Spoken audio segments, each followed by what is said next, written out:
महिला पहलवानों के यौन शोषण के आरोप के बाद जिस तरीके से बीजेपी सांसद ब्रजभूषण शरण सिंह ने इस्तीफा दिया था और उसके बाद अब जाकर जब चुनाव हुआ तो एक बार फिर से ब्रजभूषण शरण सिंह भले ही अध्यक्ष न चुने गए हों, लेकिन सत्ता और शासन WFI में उन्हीं का रहेगा, क्योंकि उनके करीबी संजय सिंह भारतीय कुश्ती संघ के नए अध्यक्ष बन गए।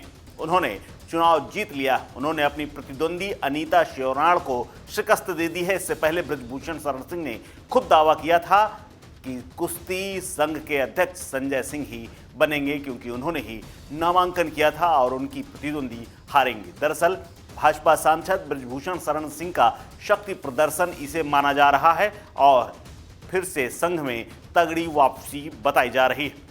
कुश्ती संघ के चुनाव में ब्रजभूषण शरण सिंह के अध्यक्ष प्रत्याशी संजय राय ने हरियाणा लॉबी को बुरी तरह हरा दिया है। उन्होंने 48 में से 40 वोट हासिल किए।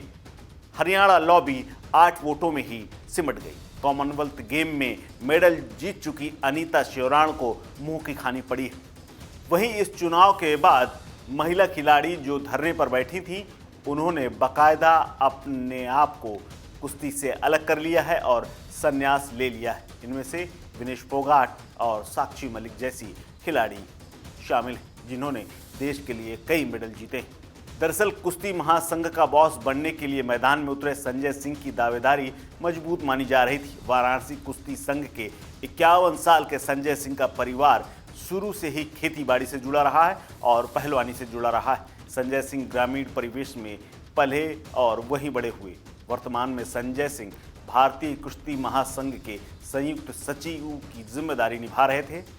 उन्होंने पुरुषों के साथ साथ महिला पहलवानों को भी कुश्ती में आगे बढ़ने के लिए खूब प्रोत्साहित किया है। साल 2008 में वाराणसी कुश्ती संघ के जिला अध्यक्ष पद पर संजय सिंह रहे थे।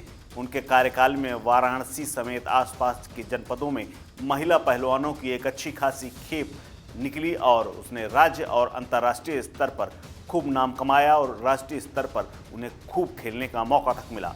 संजय सिंह हर साल अपना जन्मदिन मनाते हैं और हर जन्मदिन पर 12 महिला पहलवानों को गोद लेते हैं। कुश्ती की प्रैक्टिस से लेकर डाइट संबंधी तमाम जो खर्च होते हैं वो संजय सिंह उठाते हैं अपनी जेब से। बीते 10 सालों में संजय सिंह गोद लेकर महिला पहलवानों को कुश्ती में आगे बढ़ाने का काम करते चले आ रहे हैं। इस जीत के बाद ब्रजभूषण शरण सिंह का खेमा बेहद खुश बताया जा रहा है। इसीलिए बहराइच और कैसरगंज में उनका जो चुनावी क्षेत्र है, वहाँ कुश्ती महासंघ के चुनाव का जैसे ही ऐलान हुआ और संजय सिंह विजय हुए, वहाँ जश्न शुरू हो गया। पूर्व अध्यक्ष व कैसरगंज के सांसद ब्रजभूषण शरण सिंह के समर्थकों ने न सिर्फ एक दूसरे को मिठाई खिलाई, बल्कि यहाँ पर खूब आतिशबाजी हुई और समर्थकों ने जमकर पटाखे फोड़े, जिसका वीडियो अब सामने आया। इसके अलावा दिल्ली में भी ब्रजभूषण शरण के आवास पर लोगों का जमावड़ा देखने को मिला। सुबह साधु संत भी पहुंचे, उनके साथ उनकी फोटो सामने आई है। साथ ही साधु संत उन्हें आशीर्वाद देते हुए नजर आए।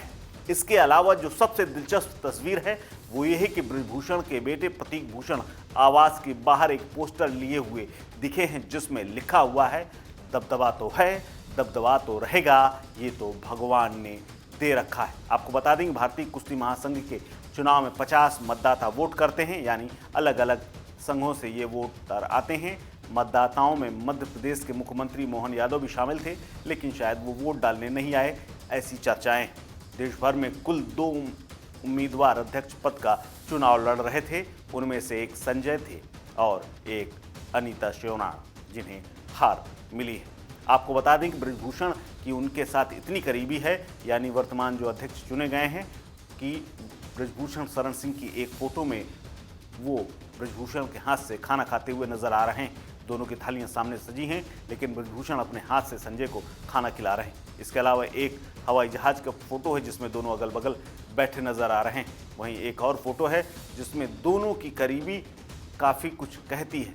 इसके अलावा कहा जाता है कि ब्रजभूषण ही संजय सिंह को कुश्ती महासंघ के इतने ऊपर तक लेकर गए थे और शुरू से ही उनका दबदबा इन्हीं लोगों की वजह से कायम रहा है। लेकिन अब कुश्ती संघ का भविष्य क्या होगा, ये तो आने वाला वक्त बताएगा। लेकिन एक बार चर्चा फिर से शुरू हो गई है कि यूपी बनाम हरियाणा यानी यूपी और हरियाणा के बीच की जो कुश्ती महासंघ की लड़ाई थी वो थोड़ा तेज और हो सकती है, क्योंकि खिलाड़ियों ने इसी बीच में इस्तीफा देना शुरू कर दिया है।